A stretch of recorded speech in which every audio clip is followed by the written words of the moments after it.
그 면역 체계를 보면은 꽃가루가 그 단백질 공급원으로서 굉장히 그 중요한 역할을 하고 있는데요. 그 우리 여러분들 이렇게 내과를 하다가 이런 그 공판을 보게 되면은 술판 이제 마음이 흐뭇하죠. 아주 그냥 넉넉한 그 일벌 젤리에 그냥 일벌들이 둥둥 떠서 자라고 있는데 아주 건강하게 자라고 이렇게 잘 먹은 애들은 그 병도 잘 안 걸립니다. 자, 이것이 이제 소스가 이제 단백질을 근원으로 하는 소위 그 일벌의 젤리, 워커 젤리라고도 하는데요. 음, 우리 양봉가든 젖이라 그러죠. 젖이 이제 풍부하게 들어가려면 꽃가루 그 소스가 되는 꽃가루가 충분히 공급이 돼야 된다는 얘기죠. 그래서 봉분에 있어서 진정한 영양은 화분에서 유래한다고 합니다. 그래서 벌들이 이제 꽃을 찾아가서 아마 자 오늘은 꽃가루다 이렇게 결정을 하나 봐요. 그래서 자기가 움직일 휘발유에 해당하는 꿀을 먹고 그 다음에 이 꽃가루들을 반죽해서 가져올 그 여분의 그 꿀을 물고 나가서 이렇게 털어갖고 뒷다리 뭉쳐갖고 들어오죠. 그래서 기껏 들어오는데 이 사람들이 화분 뺏어 먹겠다고 이런 좁은 문을 통과시키니까 벌들이 들어가다 여기 걸려서 다 떨어지는 거예요. 이렇게 해서 이제 화분을 수집하죠. 근데 이것을 지속적으로 하면 이제 벌들이 스트레스를 받으니까 아마도 뭔가에서 이제 화분 채집은 오전에 하고 오후에는 이 부분을 제거해 줘서 필요한 만큼 화분을 쓸 수 있도록 이렇게 조치를 하는 것 같습니다. 그래서 그 문헌에 의하면은 그 벌통 하나가 1년에 15kg 내지 50kg 정도의 꽃가루가 그 소모된다 그럽니다. 엄청난 양이죠. 그러니까 먹어서 이걸로 그 단백질 비탈로제인을 만들어서 그다음에 이제 로얄 젤리를 이제 공급하는데 50kg이라면 뭐 엄청난 거죠. 근데 그렇게 새끼들을 많이 키울수록 이제 그 젤리 젖이 많이 필요하니까 그만큼 꽃가루를 이제 많이 먹어야 되죠. 그래서 꽃가루가 가지고 있는 이제 가장 중요한 단백질, 지질, 비타민, 뭐 기타의 뭐 스테롤, 미네랄, 뭐 이러한 그 미량 원소들 필요한 것들이 되게 다 이제 꽃가루에 들어가 있다는 거죠. 그래서 굉장히 중요하다. 그래서 물론 꽃이 피는데 꽃가루 그 꿀이 들어오는 것이 중요한데 그 꽃에 있는 이제 꽃가루가 이제 동반돼서 그 꿀벌의 그 생활에 아주 필수적인 부분이 되는 거죠.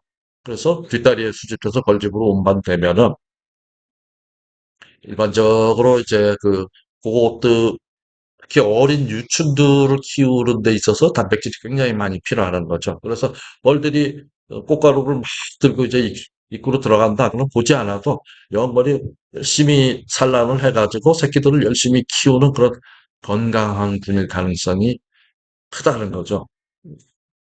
가능성이 큰 게 아니라 그렇게 큰 여왕벌이 열심히 활동하는 군이다 이렇게 판단하면 됩니다. 그래서 이제 갔다가 외역봉이 소방 근처에서 이제 갖다 놓으면은 그 내역벌이 벌들 그걸 열심히 먹어가지고 그 다음에 그걸 해가지고 이제 새끼 벌들을 자기 동생들을 키우죠.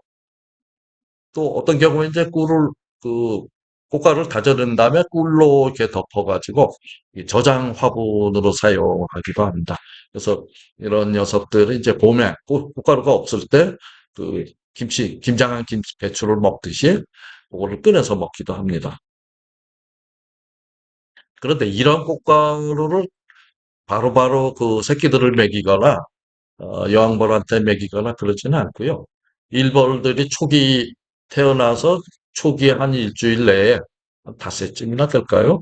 꽃가루를 엄청나게 먹어가지고 거기서 단백질만 소화시켜서 단백질을 흡수한 다음에 그 지방체에 저장하는데 요 비텔로제닌이란 형태의 단백질의 형태를 이제 하게 된다. 몸속에 저장하는 거죠. 그래서 꿀벌들이 그 소비를 보면 꿀 저장하고 또 화분도 저장하는데 그럴 뿐 아니라 특히 몸에도 단백질을 저장을 한다. 그게 이제 비텔로제닌이라는 에, 당 지질 단백의 그 형태를 이제 저장을 하게 되죠. 그래서 그런 그 형태가 지방체라는 데에 저장이 돼가지고 이제 뽀얗게 보여서 그냥 이름은 지방체인데 사실은 그것이 당 2%, 지질 7%, 단백질이 주가 되죠. 90%인 그러한 그 당 지질 단백의 형태로 보관이 됩니다. 그래서 요거는 그 내역봉과 외역봉을 비교해 볼 때 내역봉은 그 뱃속의 단백질, 그 비텔로제닌 단백이 상대적으로 그 유약화 호르몬보다 높고요. 외역봉은 비텔로제닌이 거의 다 소모돼서, 그러니까 내역봉으로서 요 애기들, 자기 동생들 먹이다 보니까 거의 다 바닥이 나는 거죠. 근데 주브라일 호르몬, 그 유약화 호르몬의 농도는 상대적으로 높게 되죠. 그래서 비텔로제닌이 몸속에 지방체로 넉넉하게 저장돼 있다 그러면은 그게 이제 영양 저장, 그러니까 뭐 잘 맞는 얘기는 아니지만 그 저같이 이제 똥배 나온 사람들 굿띠 이름으로 이제 저장이 돼 있는 거죠. 필요할 때 쓰고. 그래서 이게 많은 비텔로제닌, 그러니까 체내의 단백질이 많을수록 면역 기능도 상당히 올라갑니다. 그리고 스트레스의 저항성도 커지고 생존력도 강해지는데 이제 반대로 외봉이 되면 이제 이런 현상이 일어나는데 지금 그 영양 비축량도 거의 다 떨어졌고요. 이제 면역력도 많이 떨어지고 스트레스의 에, 그 마이너스 그 스트레스의 저항성도 감소하고 생존 가능성 등 낮아지죠. 이제 이런 관계가 이 뱃속에 그 지방체로 있는 피텔로제닌, 그 단백질이 얼마나 있느냐, 얼마나 많으냐, 적으냐, 이 차이로 나타난다는 거죠. 어쨌든 여기서 중요한 거는 그러한 단백질의 소스가 식물의 꽃가루라는 거죠. 그래서 꽃가루, 이런 식물이 많아야 거기서 꽃가루를 가져와서 이제 벌들이 건강해질 수 있다는 거죠. 그러니까 만일에 이러한 그 꽃가루가 지금 없다, 그 넉넉하지 않다 그러면 소위 화분떡이라 그러죠. 우리 대형 화분을 집어넣어서 그 속에 있는 화분떡의 주된 원료가 단백질입니다. 뭐 어떤 분은 심지어는 우유에 케이신, 그러니까 우유에 단백질을 이렇게 조제해 넣기도 하는데 그만큼 이제 단백질이 굉장히 중요하다는 얘기죠. 그래서 이 비텔로제닌 단백질이 꿀벌 면역체계의 한 부분으로서 몸에 단백질을 저장하고 있다가 그걸 가지고 로얄젤리 생산케 해갖고 그 여왕벌을 먹이를 그 공급한다든가 어린 그 성장기에 있는 유충들을 성장시키는 데 이제 사용하죠. 그 로얄 젤리가. 그래서 여왕벌과 겨울 꿀벌의 수명 연장을 촉진한다. 그래서 여왕벌 같은 경우에는 그냥 로얄 젤리만 계속 먹으니까 체내에 항상 그 단백질, 고급 단백질, 그 비텔로제닌으로 만들어 놓은 그 고급 단백질을 매일 그 공급을 받죠. 또 겨울 꿀벌은 이제 겨울에 동절기에 들어가면서 이제 키워야 할 애들이 없으니까 유충들이 없으니까 그 복부나 그 두부에 저장하고 있는 비텔로제닌 그 지방체가 그대로 남아 있기 때문에 죽지 않고 몸까지 산다는 거죠. 그래서 오래 사는 비결이 뭐냐? 이 단백질 몸속에 저장한 그 단백질에 이제 비례한다는 거죠. 이게 다 소진되면은 결국 죽게 되는 거죠. 그래서 이렇게 겨울벌이 뱃속에 그 복부에 그 저장 단백을 보관하고 있다가 화분이 없는 봄에도 육아가 가능토록 저장하고 있다가 이제 이른 봄에 그러니까 꽃이 없는데도 그거를 몸에서 꺼집어내 가지고 음, 그 육아를 하게 되는 거죠. 자, 이러한 꽃가루가 부족할 경우는 이제 면역 저하가 일어난다고 합니다. 그래서 지금 좀 전에 말씀드린 그 비탈로제닌이 면역 기능에 필수적이기 때문에 요 공군에서 비탈로제닌 수치가 고갈되면은 뭐 앞으로 얼마 못 살게 되는 거죠. 그 고갈된 그 동생들 키우는 약은 몸속에 있는 걸 다 꺼내서 소모한 그 늙은 벌들은 외역을 시켜요. 아, 넌 나가서 조금 죽어도 좀 덜 아까우니까 나가라. 이렇게 벌들이 이제 철저하게 이 경제적인 관점에서 이 봉구를 이제 관리하는 거죠. 음, 그 왠지 그 사람에 있어서 어, 그 황혼 이혼이 생각이 나서 좀 씁쓸하긴 한 그런 현상입니다. 그래서 또 꿀벌이 내역봉에서 외역봉 단계로 전환할 때 지금 말씀드린 대로요. 그 해내의 저장 단백이 싹 없어지는데 살펴보니까 그 면역에 관련하는 세포들 뭐 예를 들어서 헤모사이트 뭐그 탐식 세포 이러한 것들이 그 숫자가 확 줄어든다는 거죠. 그래서 면역 체계가 면역 능력이 뚝 떨어진다는 얘기죠. 그래서 이 비록 그 하등 동물인 곤충이긴 하지만 벌에서도 이제 외부에서 침투하는 그런 이물질에 대한 방어 체계가 있습니다. 그래서 이렇게 뭐가 균 같은 게 들어오면 움직이지 못하게 뭐그 응고시킨다든가 잡아먹는다든가 뭐 여러 가지 이제 그런 것들에 대한 게 반응을 해서 이제 이 면역 체계가 꿀벌을 보호하는 이제 도식도가 됩니다. 그런데 이러한 것들에 이런데 그 관여하는 그런 면역 세포들이 면역 기능들이 수한다는 거죠. 외부로 나갈 때, 이제 외역봉이 될 때. 그러니까 그 밖에 나가서 열심히 꿀하고 꽃가루만 따와라 그거죠. 그때 때 되면 뭐 미련 없이 죽어라 이런 뜻인가요? 아무튼 꿀벌 사회에서 이제 그러한 일이 벌어지고 있습니다. 그리고 만일에 외역봉이 내역봉을 다시 역할을 맡게 된다.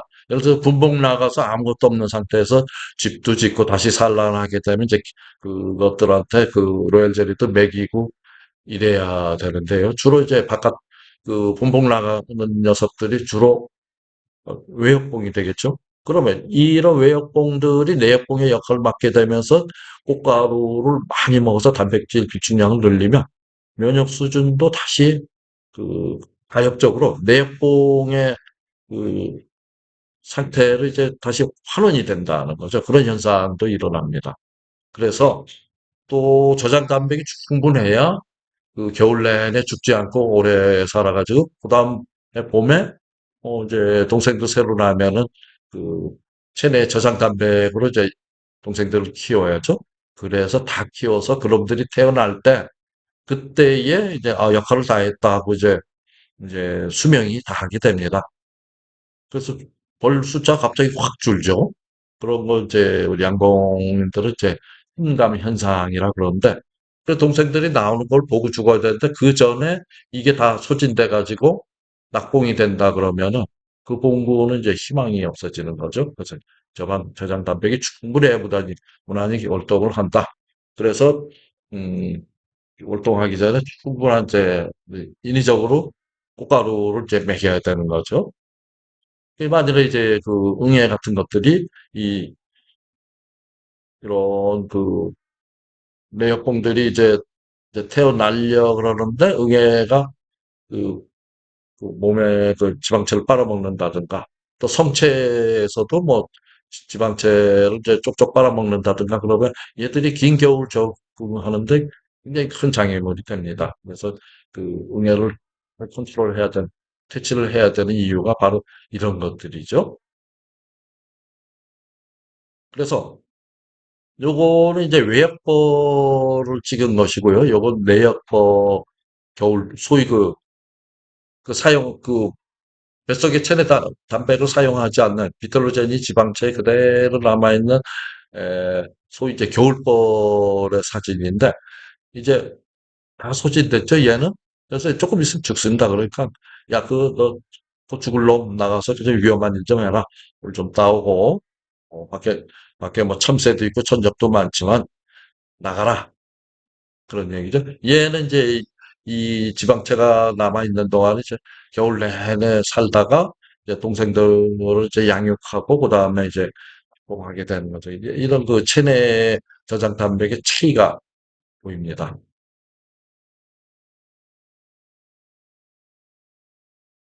또한 이건 2015년도의 논문인데, 꿀벌 백신, 꿀벌 백신이 최근에 상품화됐다는 뉴스를 접했습니다. 이제 그 원리를 이제 보여주는 그림인데, 이제 벌들이 이제 꽃가루를 이제 먹으면서 밖에 나가서 거기에 묻어 있는 여러 균들, 병원체에 노출이 되는데, 그거를 먹으면서 그 꽃가루를 먹으면서 벌의 체내에서 이, 이게 병원성 미생물들이 분해되면서 그, 이제 파괴되는 거죠. 그러면서 그 면역 성분 같은 것을, 자, 얘들이 이제 비텔로제닌 단백으로 바꾼다 그랬죠. 체내에서. 비텔로제닌 단백에 이런 세균의 항원들이 조각들이 소화된 조각들이 붙어 있으면서 일본로부터 이제 이런 로얄 젤리를 받아먹은 여왕벌이 이것을 이제 난소 아래에 전이시켜 주는 거죠. 그러니까 암탉이 병 계란을 낳으면서 계란의 노른자 속에 병원체에 대한 항체를 전이시키는 거와 똑같은 원리를 되는 거죠. 그래서 이놈들이 이제 부화해서 자라면서 실제로 이런 체내에서 이 비텔로제닌에 부착된 병원체를 인식을 해서 그다음에 진짜 병원체를 만났을 때 여기에 대한 면역 백신으로서 저항을 얻게 된다는 얘기죠. 자, 이걸 보더라도 결국은 이제 꿀벌에 있어서의 면역의 주체는 뭐냐? 단백질이다. 단백질의 소스는 어디에 있느냐? 꽃가루에서 얻어내는데 이제 이런 식으로 어떤 백질에 이런 필요한 항원 성분을 추출해서 섞어서 일벌에게 먹이면 사료로 먹이게 되죠. 그러면 이제 면역을 얻는다 이런 얘기인데 결국 면역의 주체는 아, 단백질 결국 이제 꽃가루라는 얘기죠. 그래 꽃가루를 넉넉하게 먹으면 이제 꿀벌 집단이 건강하게 건강을 영위한다. 면역이 굉장히 높아진다 그런 얘기입니다. 그래서 이런 민원들을 좀 제가 있는 제주도를 중심으로 이렇게 본다 그러면은 여기 인터넷에서 꿀벌 사랑 동호회에서 국토 밀어라 운동이라는 이제 바람직한 운동을 전개하면서 봄에는 유채 자운형, 여름에는 아까시, 백합, 밤나무, 겨울엔 시나무, 가을엔 누름나무, 메밀 이런 것을 좀 육성을 하자 이렇게 주장을 해놨습니다. 근데 이 자운형은 아까도 말씀드린 것처럼 꽃이 피기 전에 갈아엎어서 어떤 일종의 비료 같은 역할만 하게 되는데 이 꿀벌들이 자운형 꿀 맛을 보기 전에 이제 갈아엎기 때문에 큰 혜택은 못 보는 것 같아요. 그래서 제 생각에는 그거보다도 헤어리 배치라는 식물이나 크로바, 크로바 같은 거, 우리 양봉가에겐 뭐, 저희 효자죠. 그래서 벌통 주변에 이렇게 좀 여기저기 툭툭 뿌려놓기만 해도 좋죠. 또, 바이텍스나 히소 같은 경우에는 이제 여름에 이런 주미던 식물에 더해서 물밀기에 큰 도움이 될 거라고 판단하고 있습니다. 그리고 이제 나무도 크지도 않고 요건 더 단연색 초본목이니까 부담 없이 키우면은 좋을 것 같아요. 씨앗도 이제 구매할 수 있고요. 가을에는 이제 우리 제주도 같은 경우는 또 가을 매미를 이제 뿌리는데 쌀이도 괜찮은 것 같아요. 옛날에 쌀이 빗자루 만드는 쌀이를 가지고 담벼락에 좀 심기도 하는데 빈 땅에 그냥 길 언저리에 특히 이제 시골길 같은데 이제 길 옆에 빈 이걸 뭐라 그래야 되나 흙대라 그러나 그런데 쌀을 심으니까 꽃도 이쁘게 펴서 좋고 밀원으로서 역할도 하고 이런 게 굉장히 좋아되고 있습니다.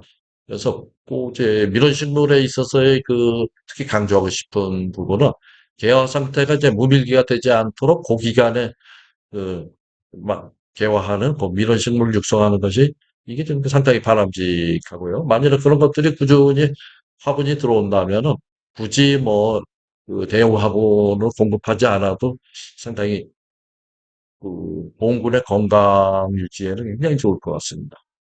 또 밀원을 또 다양화할 뭐 이게 뭐 같은 얘기죠. 그리고 꽃가루라 하더라도 예를 들어서 비록 유체 화분이 굉장히 영양가가 좋다 하더라도 여러 화분에서 이제 골고루 들어오게 되면 또 일정 특정 화분에서 부족한 영양분을 다른 화분에서 이제 메꿔질 수 있도록 그래서 다양한 그래서 내갑을 할 때 그 봉판에 뭐 알록달록 다양한 곳에서 들어온 꽃가루들이 이렇게 저장돼 있다 그러면 상당히 바람직한 일이죠. 그래서 미로는 좀 다양화할 필요가 있고요. 우리 양분가들도 뭐 나라에서 뭐 해주기만 바라지 말고 주변에 이제 빈 땅에 뭐 하다못해 크로바를 좀 뿌린다든가 이렇게 놀려는 땅을 놔둘 필요가 없죠. 그러면은 비록 우리 내 벌이 안 먹대도 남의 벌이 먹는다는 얘기죠.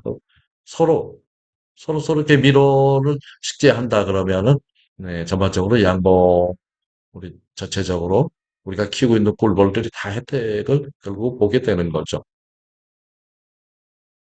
그래서 제주도의 봄에는 이게 벚꽃이 아주 흐드러지게 피는데 제주 지역에 꽃 피자마자 희한하게 그 날씨가 추워지고 비가 오고 그러더라고요. 근데 남쪽인 서귀포 지역에는 꽃이 좀 일찍 피고 상대적으로 따뜻하기 때문에 벌들한테 굉장히 이용 값어치가 있다고 봅니다. 그래서 서귀포 쪽에서는 특히 벚꽃나무가 보기에도 좋을 뿐 아니라 밀원수로서도 상당히 그 역할을 하는 걸로 알고 있습니다. 이건 뭐, 그, 굳이 권장을 안 해도 그, 이미 조성돼 있는 것이고요. 그 다음에 3월, 서울 사이 유채꽃.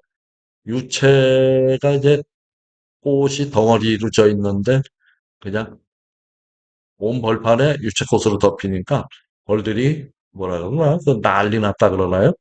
가서 이제 꿀 가져오고 꽃가루 가져오는데 이때 이제 봄벌들이 굉장히 건강해지고 이제 증식을 많이 하게 됩니다. 근데 유채꿀은 뭐 그닥 그 고급 꿀로 쳐지진 않는데 유채 화분은 아주 좋은 화분으로 잘 알려져 있어요.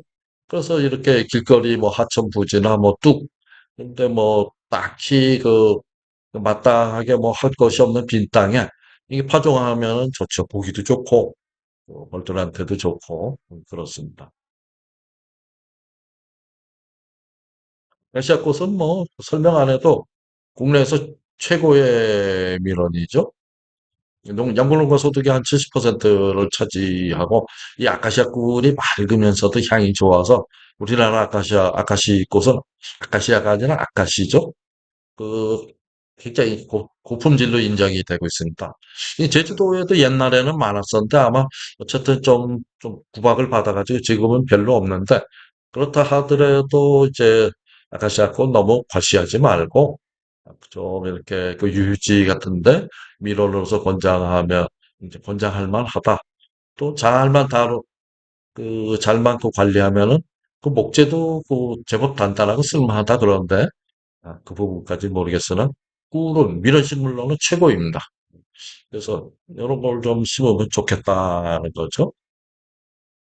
그리고 우리 제주도는 이제 감귤 밀감나무가 굉장히 유명한 지역인데 예, 맛있는 귤뿐 아니라 꽃꿀도 많이 나옵니다. 근데 이 향이 아카시아보다 훨씬 강해서 아마 두 가지 꿀을 내놓으면 이제 밀감꿀이 훨씬 더 고급 밀원으로 비싸게 판매될 수 있지 않을까 이런 생각을 하는데 자꾸 이제 경작지가 줄어들고 그러다 보니까 이제 나무가 줄고 해서 그것이 좀 걱정이긴 하지만 아무튼 뭐 굉장히 꿀이 향기롭고 좋습니다. 대표 밀원이죠. 떼죽나무도 이제 골짜기를 따라서 한라산 일대에 제철에 엄청나게 피는데 맛과 향이 대단합니다. 그래서 최고급으로 쳐줄 수 있는데 우리나라 꿀의 고급화에 부합되는 밀원이라고 판단되고요. 떼죽나무 꿀은 포도당 함량이 좀 높기 때문에 일정 시간이 지나면 이제 침전이 생기는 경향이 있습니다. 근데 뭐 이런 거 침전 가라앉으면 설탕꿀 아니냐 이렇게 오해하는 소비자들이 있는데 오히려 설탕 사양꿀은 포도당과 과당의 비가 1대 1이니까 침전이 안 생기죠. 좀 차가운 온도에서도 거의 침전이 안 생깁니다. 그래서 침전이 생긴다. 그럼 모르긴 해도 설탕불은 아니구나 이렇게 판단해도 됩니다. 그래서 대중나무 이런 것들은 특히 그 시내 가로수로도 식재하기도 하는데 그만큼 이제 오염 환경 오염에도 강한 나무인 것 같죠. 그래서 이것도 이 대중나무도 권장할 만한 그 수종이라고 봅니다. 그다음에 6월 중순에서 7월 초까지 피는 이제 헛개나무. 그 항산화 효과가 아주 훌륭하다 그래서 그 양봉학회 가면은 거의 갈 때마다 그 헛개나무 꿀의 그 우수성에 대한 그 연구 자료들이 발표되고 있는데 이런 그 길가에 이런 데 가로수를 뭐 옛날에 포플라 플라타너스 뭐 이런 거를 심었는데 그게 뭐 크게 뭐 도움이 될까 모르겠습니다. 차라리 이런 밀원수로 그 향기로운 냄새도 나고 밀원수로서 훌륭한 이런 호깨나무 같은 걸 심으면 더 바람직하다고 판단됩니다. 그다음에 모감주나무라고 해서 뭐 황금빛이 도는데 아주 이것도 6월 말에서 8월 사이에 꽃이 피니까 이제 무밀기에 상당히 도움이 되는 그런 나무로서 이제 권장할 만하다. 이렇게 생각하고 있습니다. 그다음에 이게 마땅한 사진이 없어서 이 바이텍스가 이제 목형과 존목형이 있는데 존목형이 더 바이텍스 내군도 꿀이 많이 나오는 걸로 알려져 있는데 꽃이 5개월 동안 지속한다고도 하고요. 무밀기에 개야하니까 강력하게 추천할 만하다. 꽃이 피면 꽃이 질 때쯤 돼서 꽃대를 자르면 또 새로운 꽃이 나온대요. 그래서 잔잔한 꽃이 끝도 없이 피고 지고 하는데 5개월이 되는지 모르겠는데 아무튼 상당히 오래 지속하고 그 꿀도 괜찮은 것 같아요. 그래서 그렇게 나무도 크지도 않으니까 그 산간 계곡이나 뭐 험지 이용이 잘 안 되는 그런 데 막 심어 놓으면은 도움이 될 거라고 판단됩니다. 기타 뭐 클로바도 굉장히 그 벌들이 많이 가요. 클로바, 쉬나 뭐 외국에서는 이름을 뭐 비비칠이 뭐 벌벌나무라 그러는데 그만큼 벌들이 붙어서 이제 꿀을 채취하고 있고요. 그다음에 메밀. 이 메밀이 그냥 온 그 언덕을 덮어버리면은 아주 장관입니다. 거기서 어마어마한 그 꿀과 꽃가루 같이 들어오게 되는 거죠. 근데 음나무라도 있고요. 그래서 이런 이제 우리가 좀 그동안 소홀했던 그런 것들을 이제 밀원수로 이제 개발할 필요가 있다고 봅니다. 그 클로버 같은 거는 잔디에 클로버가 한번 자라면 뭐 잔디밭이 다 망가져서 잔디 관리하는 분들은 참 피곤할 것 같긴 한데 저는 이제 클로버 이렇게 보면은 기특해. 자, 이게 클로버가 그렇게 생존력이 강하니까 잔디밭에 이런 게 한두 개 나타나면 덮어버려요. 대충 그냥 빈 땅에 뿌려도 이 밀원으로서 참 아주 효자 종목인 것 같습니다. 그래서 이 빈 땅에 놔두면 또 잡초들보다 얘들이 먼저 자라니까 우점종이 돼서 아주 그런 점도 굉장히 바람직하고요. 이런 것들을 이제 권장할 만하겠습니다. 최근에 국립산림과학원에서 내놓은 데이터인데요. 그 수종에 따라서 개화하는 시기 그리고 꿀 생산량을 따져보니까 실제로 우리나라에서 주력이 되는 아카시아보다 훨씬 성능이 경제적인 값어치가 큰 꽃들이 많이 소개되어 있습니다. 뭐 헛개나무라든가 쉬나무라든가 어 그래서 이런 것들 아직 그 실감이 나지 않는 데이터이긴 하지만 이게 헛개나무, 쉬나무 뭐 이러한 것들 우리 산림청의 산림과학원에서도 굉장히 관심을 가지고 이런 식물에 대한 연구를 이제 왕성히 하고 있는데 특히 이제 헛개나무는 꿀뿐 아니라 뭐 이파리, 열매, 지 약재로서도 아주 인기가 있는 수종입니다. 이런 것들, 이런 것들에 이제 관심을 갖고 기재 정책을 입안하는 파트에서 이런 데이터들을 좀 가지고 그다음에 가로수라든가 북유림, 뭐 도유림 관리할 때 참고를 하면 참 그 민원식물로서도 굉장히 도움이 될 것 같아서 그 인용을 해봤습니다. 자, 그 답장해 주셔서 감사드립니다.